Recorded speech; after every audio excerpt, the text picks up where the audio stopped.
How is everybody doing this afternoon, this hot Saturday? I would like to welcome you to everybody who watches this after the recording of watching the Mike Motivation podcast. This is where I talk about my individual journeys and individual life lessons I've learned. And I call it Mike Motivation because it's an outside the box approach to motivate a person, to let them know that you can overcome living in the inner city. You can overcome obstacles, but you have to have the right mindset and the right perspective in order to execute the task to get out of the circumstances and situations that you don't want to be in. So today, I'm going to start a series about how I got into the journey of IT, information technology, in Little Rock, Arkansas, as a minority black male.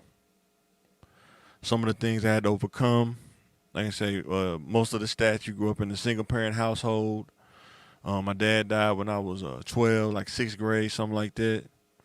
So, living in Southwest Little Rock, you had to overcome a lot of things. Don't really want to get into the whole details of that. We talk about that on the Thinking Game podcast. If you want to watch that, it comes on Thursday evenings, like around 5 or 6, on CTM TV LR or CTM TV, whether on Facebook, TikTok, Instagram, or YouTube. You can go subscribe to YouTube. I think when we go live on Facebook, it'll notify you. So go check that out when you get a chance. But this is strictly my individual, because if you're watching, you're like, why is this? My buddies think I'm tough, or I'm a little tough when I motivate people. But you, in life, you have to have a level of mental toughness to execute things. But that's just me, how I had to do it. Growing up without a father, so you have to be a little bit more tougher in your mindset.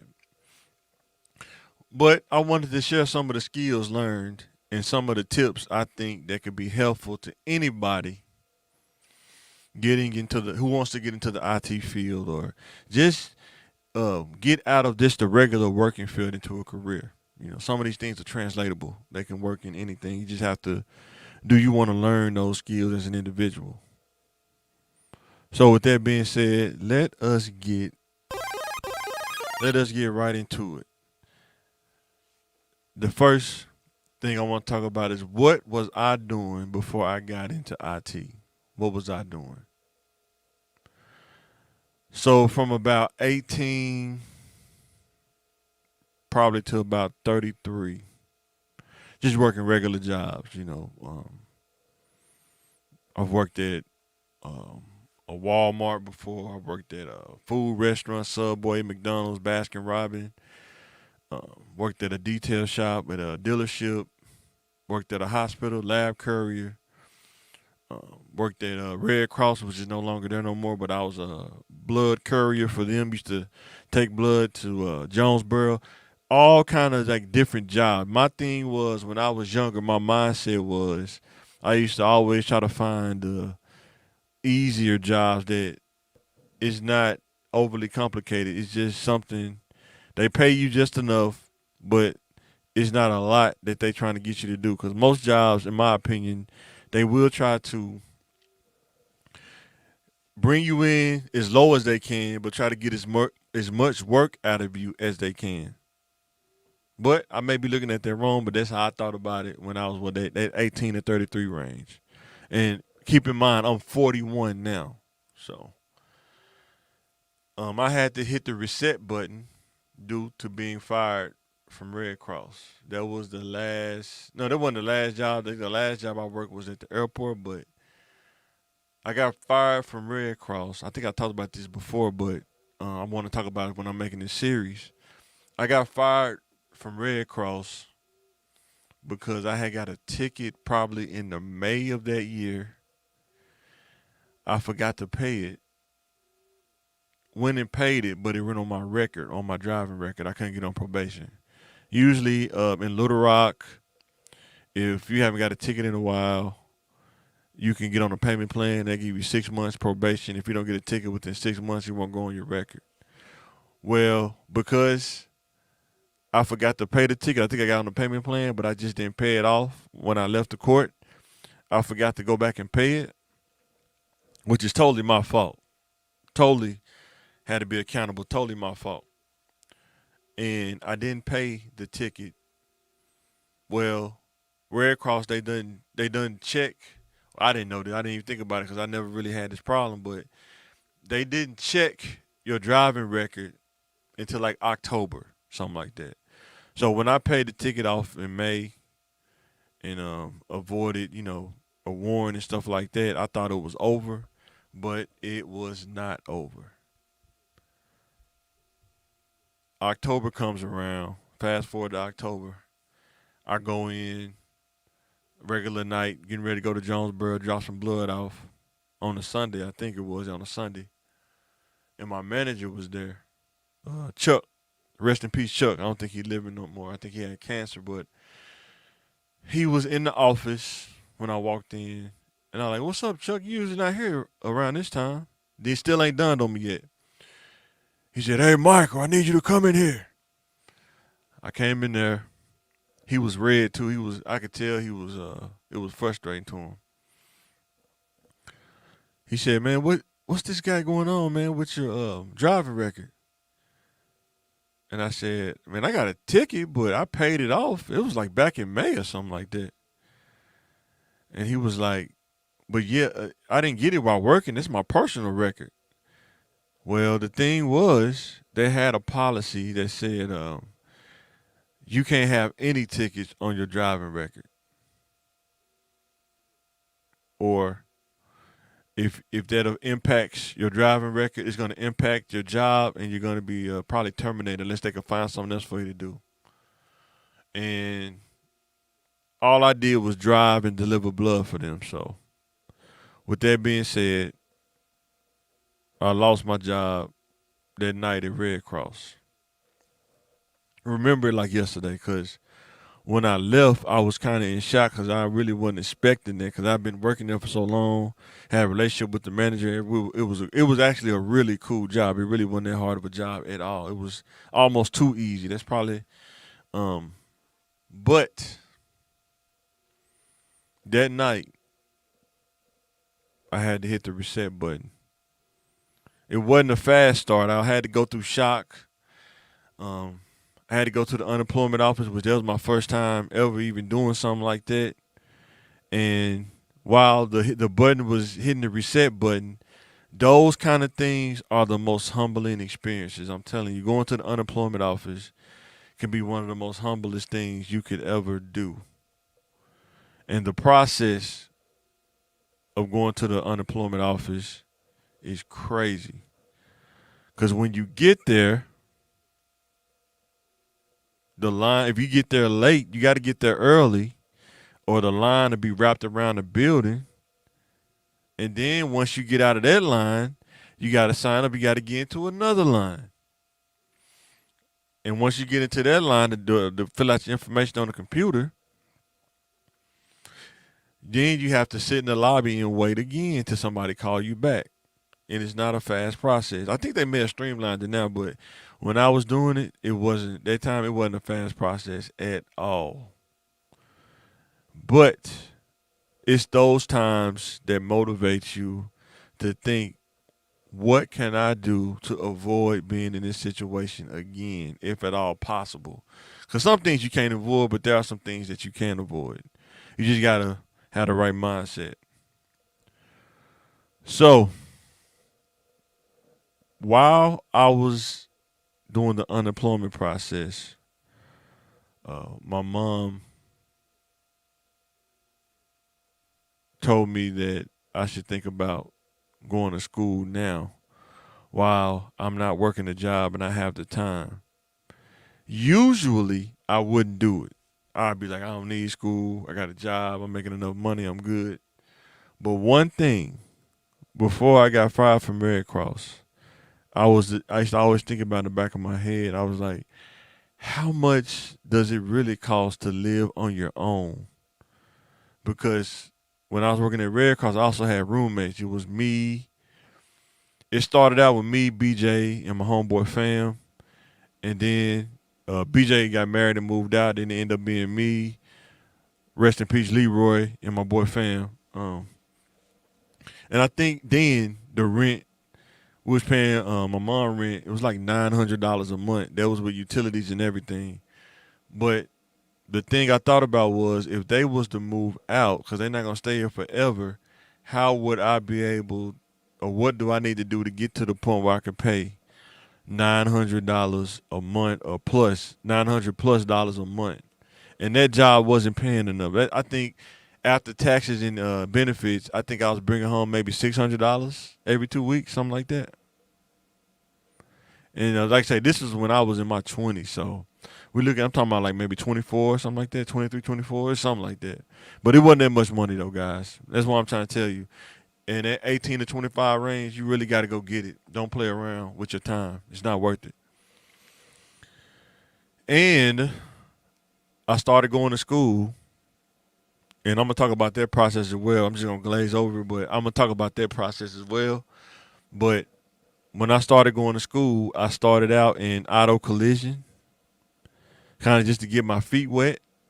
But if I would have had more sense, but I really didn't know what to go to school for. I really didn't. I was looking at the degree plans, but if you don't know what you're looking at, you kind of find something what you like doing. I really like cars. I still do that, and it helped me at different points in my life. But that's why we're making the podcast. There are a lot of kids that just don't know. They don't have the information or information where they can understand what to make the best decision at that point. But I started going to school, did auto collision. Shout out to Jacob Stanley. He told me that you're smarter than most of the students that I see come through here, and you need to actually go to school for some other things as well. Don't just settle for this certificate. So I took him up on that offer. And while I was in school for this, I was working at Walmart. I had got a part-time job working at Walmart. This is also the time when I met my wife at the time, wife to be, future wife at the time. So I had a lot of stuff going on. Trying to go to school, trying to figure out life. Courtship with this woman to be my wife. Love you, Ashley. That's my wife. And trying to figure out life at the same time. Then at that time too, that's when I started going back to church. Learning about myself from a spiritual aspect. And I will say this. I know people probably don't want to hear this, but I will say this. If you learn about life, your spiritual life, things to look out for, things to stay away from and veer from, that will help you tremendously when you make that transition into becoming an adult. Most kids in the inner city, they kind of take that training. If you're in that covering or you're in that ecosystem, you take that learning for granted because you hear it every day, you go every Sunday, but you're not really understanding the details about life that you got to learn about and what you need to stay away from and kind of steer clear of. You learn that through your spiritual growth as well as your natural growth as an adult. So don't sleep on your spiritual training. Don't sleep on it. It could change your whole life or how you view things. I'm just telling you from my experience. But met my wife at church, working at Walmart. She could have easily have wrote me off because I wasn't in position like I should have been. That's why I stress it to get in position while you're young. But she stayed with me. She loved me for who I was and where I was at that time, and I appreciate and I'm grateful for that, 100%. And I love her for that. So with that being said, shout out to her. Now, working at Walmart on unemployment, I'd end up finding a full-time job. And let me tell you, another thing that motivated me to go to school was when I got fired from Red Cross, it was really hard to find another job.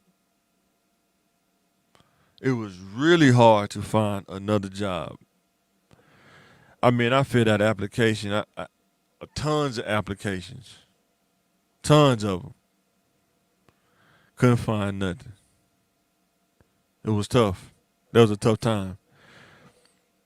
I think that if I didn't have that mental toughness to not go there, I could have fell into a depression, but I didn't because the mental toughness. I always feel like, or I always know that there's a way out. I just got to keep moving and keep climbing, and I will eventually get there. But I never would stop and allow myself to get to that place. Even though it was some tough times, and sometimes you feel down, but I wouldn't let myself get to the point where I start getting depressed. I just wouldn't allow myself to go there. Because thing about depression is sometimes when you get into that, you may not know if you can get out of it. It may not be that easy to get out of it. It may be easy to get into it, but it may not be easy to get out of it. So with that being said, found a job working at the airport. And while I found that job working at the airport, I listened to Jacob Stanley, and I got a job. I mean, got started going to Pulaski Tech in North Little Rock for computer information systems networking.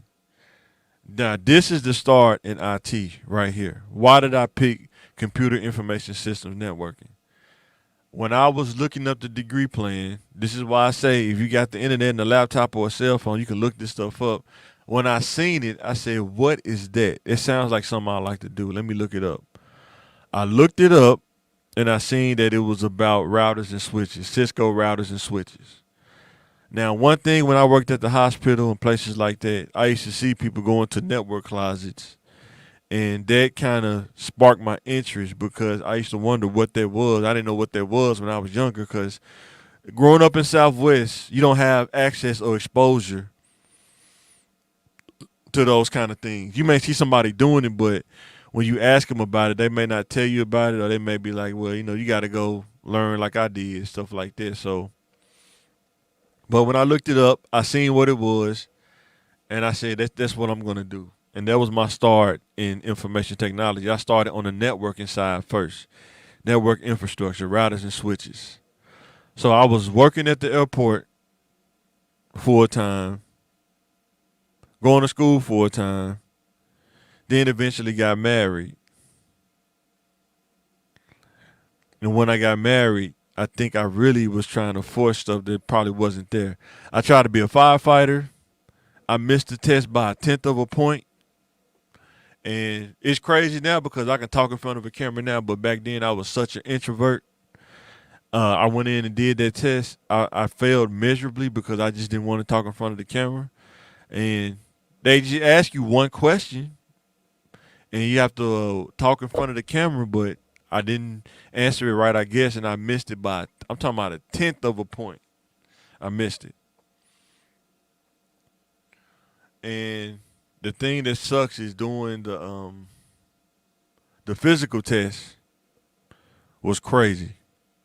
And if you're not in shape, you better get in shape because it's crazy. But that's a whole nother situation. Getting to that later.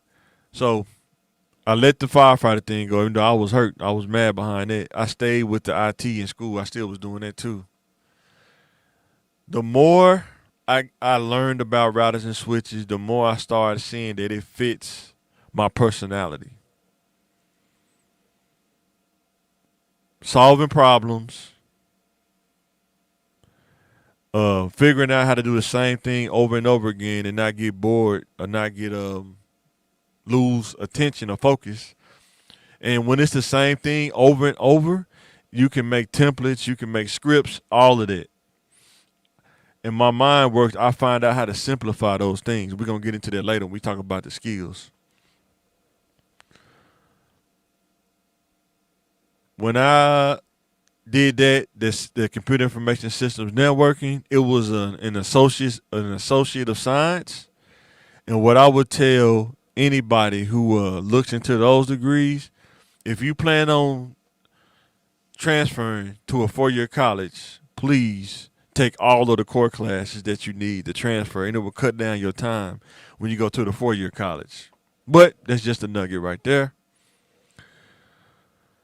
So while I was working, the thing that I think that helped me, which I thought was outside the box, which it was, is I said, I'm going to take all of the major classes first, which was the Cisco, um, like the IT, like computer classes and stuff like that. I took all of the major classes first and took the core classes last because I figured that if I could get the major classes out the way, I could find a job and I could do the core classes in the evening because most of the major classes are during the day and most of the core classes are in the you could take those in the evenings, like after work hours and stuff like that. That's one thing to understand about school too. Most of the major stuff is during the day. That's why it's good to do it while you're young. So, and all of the core classes are in the evening, so you can take it during the day as well. But you can also do it like after 5, like 6 to 8 or something like that. And that's what I did. I pretty much, I had, I think I worked 3 to 11 at the airport, and I did all of my major classes during the day, and went to work, got off at 11, came home. And that's when I first got married. And while I was working at the airport, I was able to land a contract position at an ISP place, which will remain nameless. I don't want to name it, but if you know me, you know. I was able to land a contract position. When I tell you that this was almost like a unicorn situation, but I had to handle it and get it. I remember when they called me, they emailed me about it. I interviewed with the guy. Shout out to Randall Ray. He was a manager then, and I talked to him on the phone, and he told me, and I told him, I'm not the Wizard of Oz of networking, but if you allow me to learn and figure it out, I can guarantee you that I can figure it out. It's no big deal for me. I don't mind learning new things. And I think the conversation over the phone, that may be what got me the job. And also, they was just hiring in contractors like crazy to get this project done. That kind of helped too. But when I tell you that the money changed, I literally went from making regular wage to insane wage at that time for me. It went from, I want to say I was probably making double of what I was making at the airport. And I couldn't believe it. It blew my mind. I couldn't believe it that you could make that much money working a job. Now, after that, I got into IT, right? Here are some tips that I think the personality skills that you need to thrive in IT. Let me know what you think in the comments.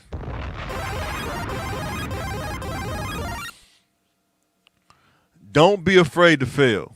Better to try and fail than not try at all. Don't be afraid to fail.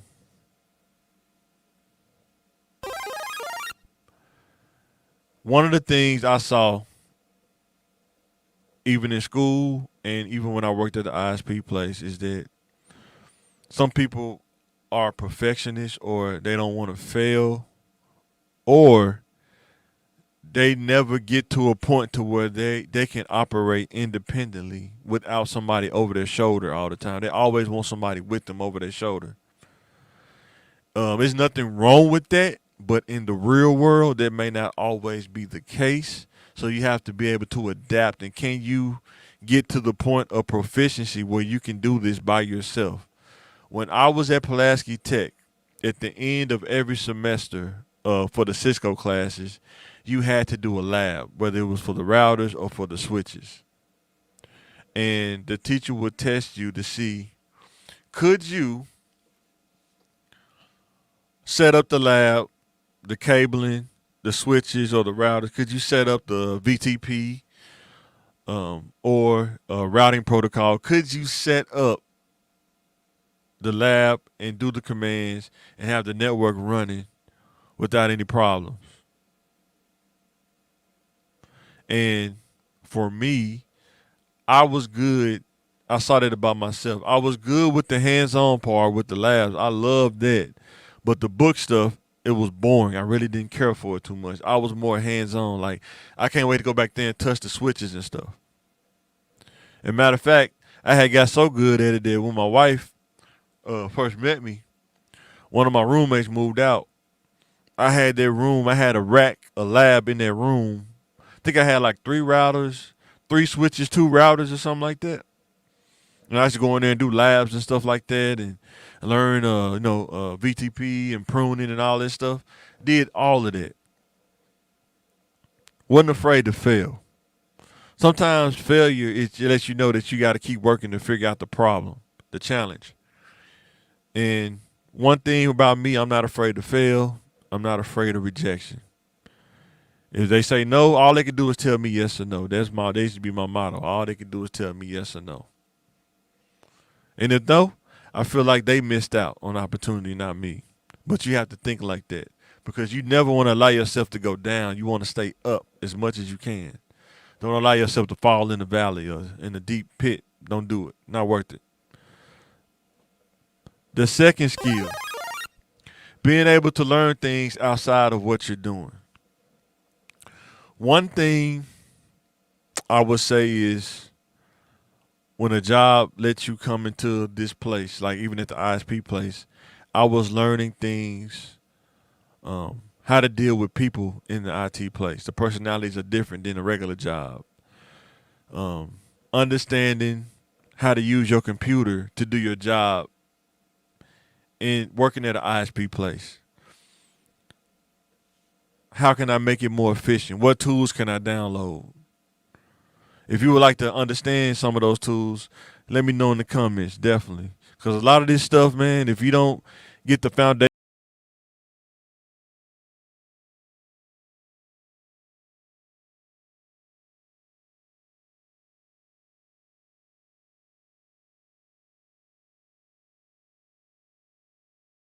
that you're doing, how do people elevate in this company?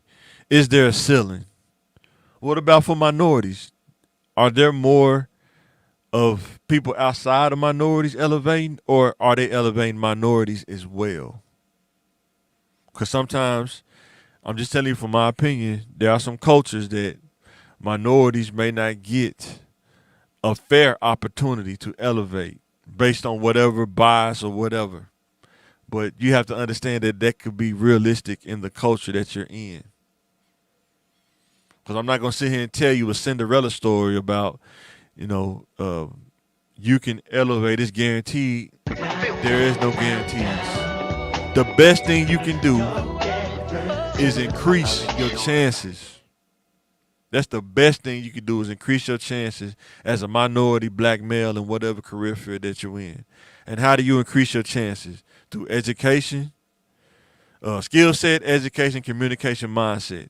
Those 4 things. The more you increase those, the more you increase your chances. But nothing is guaranteed. So, moving to the next topic is being able to adapt to any situation, whether positive or negative.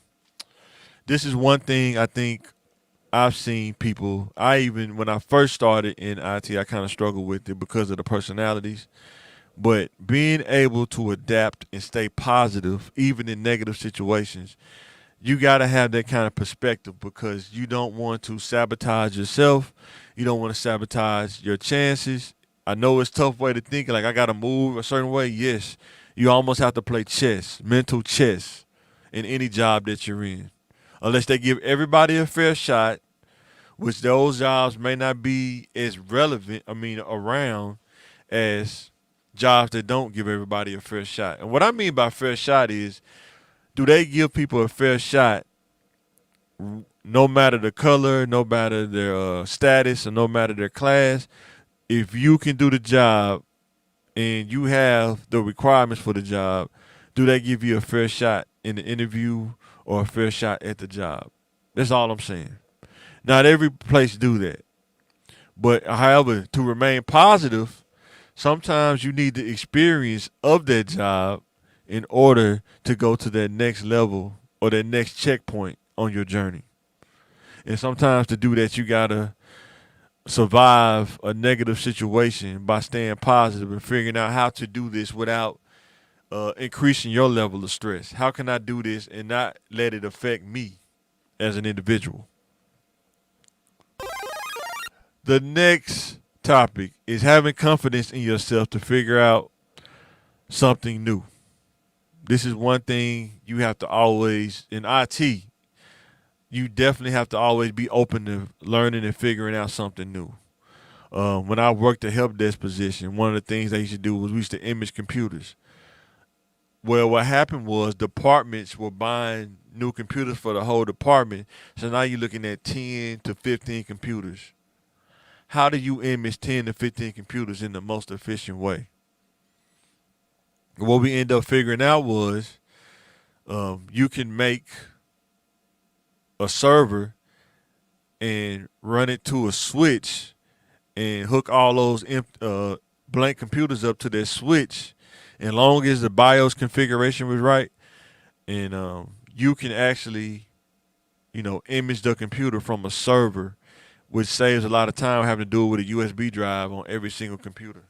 And all you have to do, and then if you really get good at it, you can make it to where the settings and stuff is already pre-packaged in the image as well. But that's one of the ways to figure out how to make this job more efficient. You never want to, if somebody give you a job, you feel like it's hard, backtrack and think about how can I make it more easy and more efficient. That way I can do more in a more efficient way and it's not killing or bogging down time. So always have confidence in yourself to figure out something new. Sometimes there is no instruction manual. It's, can you do this? Figure it out. Let us know what you think. And once again, don't be afraid to fail, and don't be afraid to figure out something new when it comes your way. And stay calm. Always stay calm. When you're frantic, feel like you're stressed out, or if you're frustrated, somebody can catch you off guard. And you don't ever want to be caught off guard. Don't do it. Not worth it. Next topic. Being aware of your individual value in the job market. You have to be aware of your progression.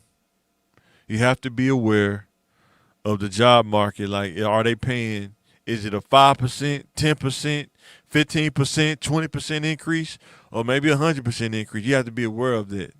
Always test the market and see what your value is. Because most jobs, especially in Little Rock, they may lock you in at a number, but you may not get a raise. You may get a merit bonus every year, but you may not get an actual raise on your salary or hourly rate. You may not never get a raise. And that's just the rules of their job or their business model. And it's not for you to knock it or get caught up in it. Work there, get your experience, update your resume, and see what the job market is. See, can you get that 20%, 30% increase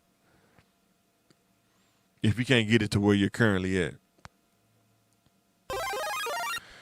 How to thrive at working an IT job. When you get in, how do you thrive? Learn the exact job scope they have you doing. A lot of times you see these job postings, and man, they have you doing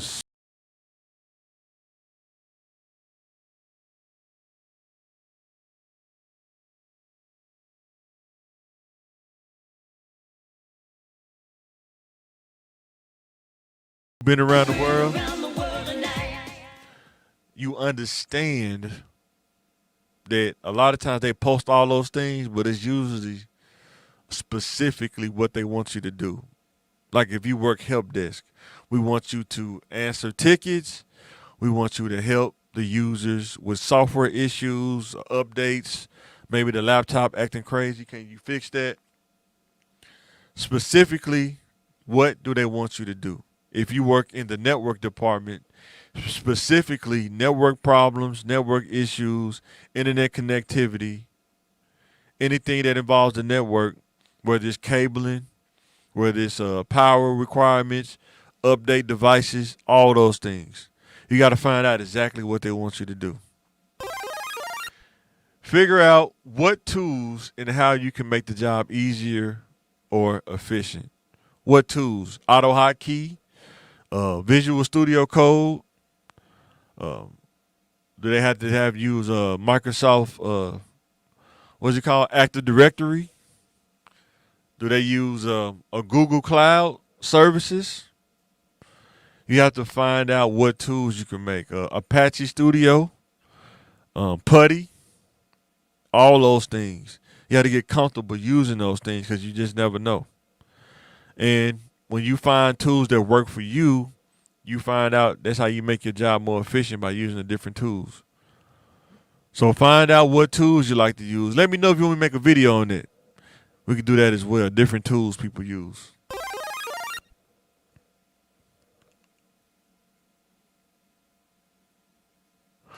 Learn and understand how to navigate the culture in a positive manner, even if it's negative.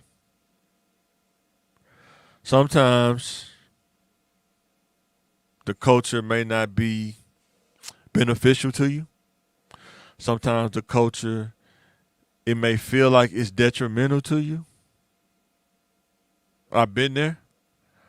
But the best thing that I've learned is don't let anybody get under your skin. Find how to stay positive and find different ways to avoid conflict and find ways in your mind to not let stuff linger when conflict happens, after it happens. You got to learn how to walk away and not feel like you have to get revenge or not feel like somebody got the best of you, even though they may have, but you got to learn how to walk away and live another day. Because some people are pessimistic and they live to get under another person's skin. And unfortunately, you may work with people like that. It may not be necessarily in IT. It may be the users that you're servicing. And sometimes when you work in those negative situations, you can tell your manager about it, but it's sometimes not a lot they can even do because that person, the politics of the job, that person may be high on the pecking order and they get a lot of preferential treatment or they'll get the judgment in their favor and it's your word against theirs. That's why it's not worth it sometimes to just walk away. And believe me, you're looking at a person who can be super sarcastic and super eye for an eye, but I had to learn that over in my youth years. I had to learn how to walk away and just let it go. It's not worth it. It's not worth it. Also, the next topic in this section, if you have an opportunity to learn something new, don't shy away from it unless you're not interested. If you have an opportunity, especially in IT, and you have an opportunity to learn about servers, even though you want help desk, you get to learn about servers. You get to learn about configuration. You get to learn about routers and switches, some network stuff. You get to learn how to do SharePoint and all these other things. Be able to learn on the clock, on their time, while they're paying you, learn something new and get the grace to fail. That is very important. Matter of fact, I try to do all those things whenever. I take on it all the time because what that does is that help boost your resume and increase your value. And it's almost like a free learning while you're getting paid at the same time. And then you can use that as fuel when it's time to test the free agent market and put your resume out there. Now you can pretty much put those skills on your resume and that can help you, separate yourself from the competition. Hope that makes sense. Let me know in the comments what you think. So, some of my mistakes that I made when I first started in IT. And I share this with you because I want you to be better than me. I don't want you to be like me. I want you to be better than me. And if anybody wants to be in IT, because like I said, everybody's not an athlete. Everybody don't want to do sports. I really want a sports guy, and I'm tall. I'm 6'5", but tech is where where my comfort zone was. That's where my skill set flourishes. My individual skill sets combined with IT. That's where my skill sets really shine was in information technology. Because I like solving problems. I don't like lingering on stuff. I like to handle stuff when it's right there. I don't like pushing stuff off. So with that being said, some of the mistakes I made when I first started in IT. One mistake I made working in IT was sharing my salary with other contractors, thinking I was helping them understand something. But it ended up coming back biting me. Because they would tell somebody, that's why it's not good to do it. It's not good to do it. I thought I was helping, and I was a little arrogant too. Just being accountable for myself was a little arrogant and flexing too much. And some people didn't like that, or some people just like, how does he make that much and I don't? So you gotta be careful, man. Don't share your salary with people because it's not gonna end well. It could breed jealousy. It could breed envy. Even though I was a part of the original contractors that started, and then they started paying people less and less, and they would ask me how much I was getting, and I would just say, oh yeah, I'm getting this. And it's like, wow, but it ended up coming back biting me. So don't share your salary. Don't do it. The second mistake I made when I first started IT is I got too comfortable with the process and started losing interest. One thing at the ISP place, once I figured out the process of what they want us doing, I'll be thinking about the next thing instead of focusing on that. And because I got so good at it, I kind of figured out a system that works for me, and I had it all kind of figured out for my own progress. And I started kind of losing interest because it's the same thing over and over. That's kind of why I like help desk better. I like working in sick because it's different little things that you do. Working at the ISP place, it was just switches, putting in commands in the path of switches. You may do like 3 or 4 switches or order, and you go in and do the commands for each different one, and then you do the turn up, and that was pretty much it. It just got monotonous at a point, and fighting that monotony because I like a variety of things, I think I made the mistake. I had to really figure myself out. How can I keep it interesting? How can I stay focused on this? Another mistake is I let some of the personalities get to me a little bit. Right before I left the ISP place, just letting the personalities, man, it was a really crazy culture, man, situation. And it just got the best of me in different times, working with different people, different attitudes. Some of it could have been me as well. I'm not sitting there saying it was 100% them. I would never blame somebody 100% for stuff I do because I had a responsibility of how I react. Whether they came at me negative or not, I had a responsibility. How did I react? And some of my reactions weren't that good. And I'm pretty sure it kind of cost me. But I would say that the reason why I don't look back, I don't feel bad about it, is that I gave them the best that I had. I did a lot of orders for them, a lot of configuration for them, and at the same time, I learned how to efficiently configure switches and stuff like that and DSLAMs. But like I say, that culture and environment was so crazy. I really didn't even want to go back, to be honest with you. So when I got laid off, I'll probably make another series about that. When I got laid off, I think that job I started there was a blessing in disguise. But then when I left there, I think I started back on a more traditional path I had to get into IT. Or in IT as far as working help desk jobs and stuff like that. But we'll talk about that The last section of this is individual internal traits.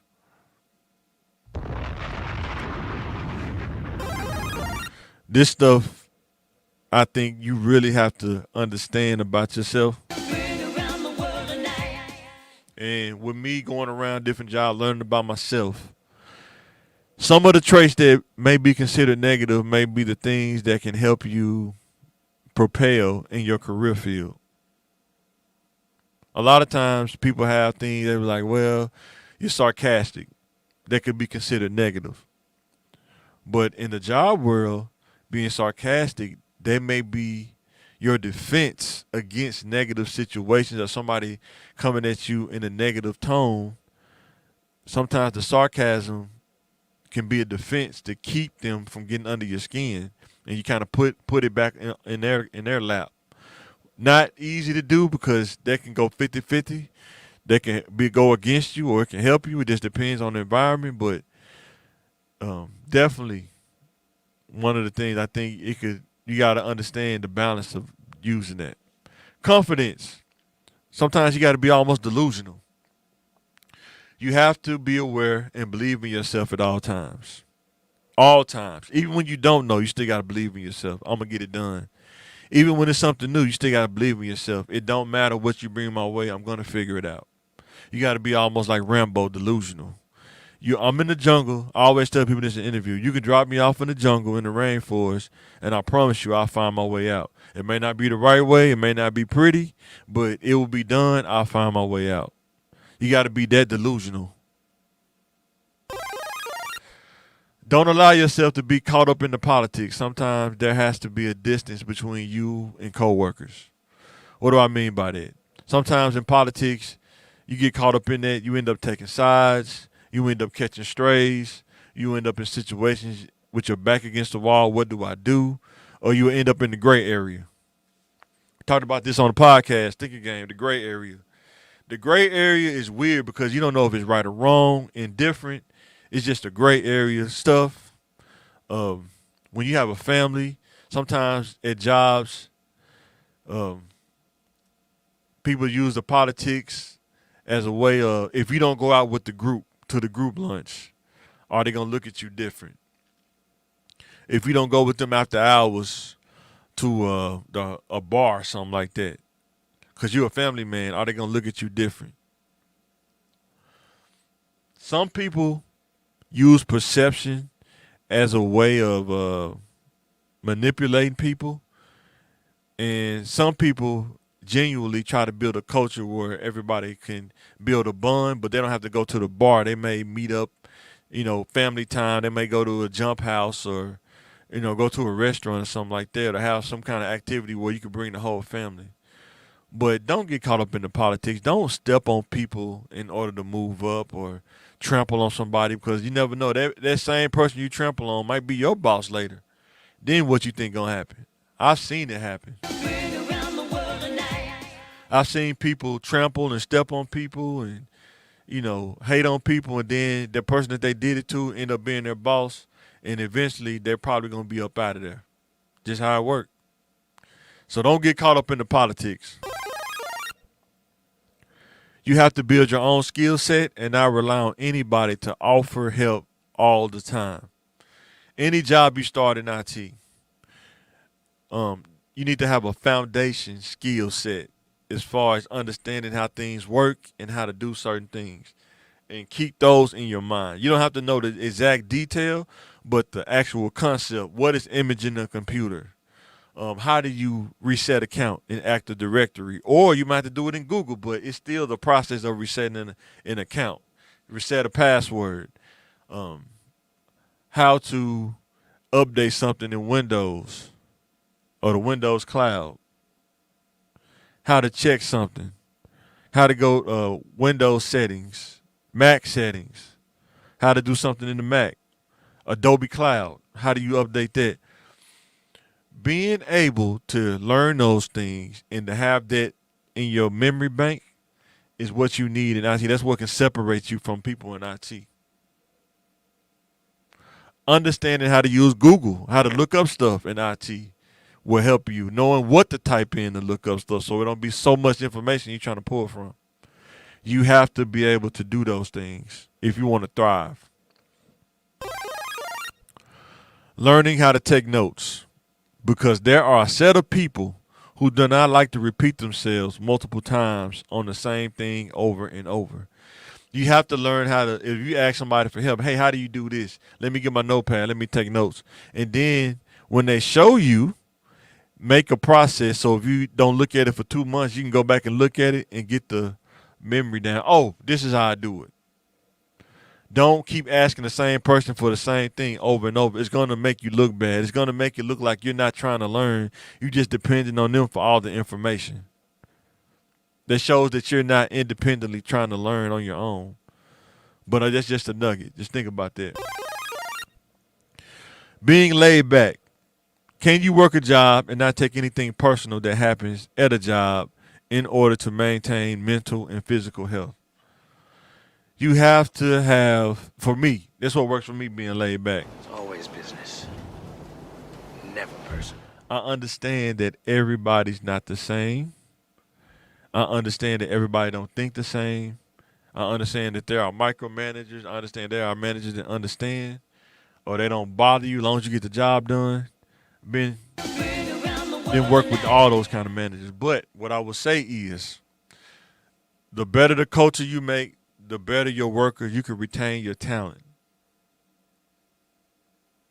The better the culture you create, the better you can retain your talent. And as a worker, you have to not take everything personal. You got to limit how sensitive you are to things, because when you're a minority at a job, when you're the only person or the only animal in the zoo, it's a little different. So you have to be a little bit laid back because everybody don't understand the nuance of you or where you come from or your culture, but you have to understand their nuance. You have to learn their nuance and culture at the same time. That makes sense. So, try to relax. Be a little bit more laid back. Don't have to be so uptight that if somebody says something to you, it's a problem. Because like I said, you don't want to sabotage your own job. You don't want to do that. I'm just telling you from somebody who's been around, man. The last thing, and I'm going to close on this. Having a business mindset. You have to look at yourself as a business. You have to forecast what's the next thing to add to your skill set to increase your value. You may not own a business, but you are a business. How does a business gain value based on the things that they offer? What can you offer your job?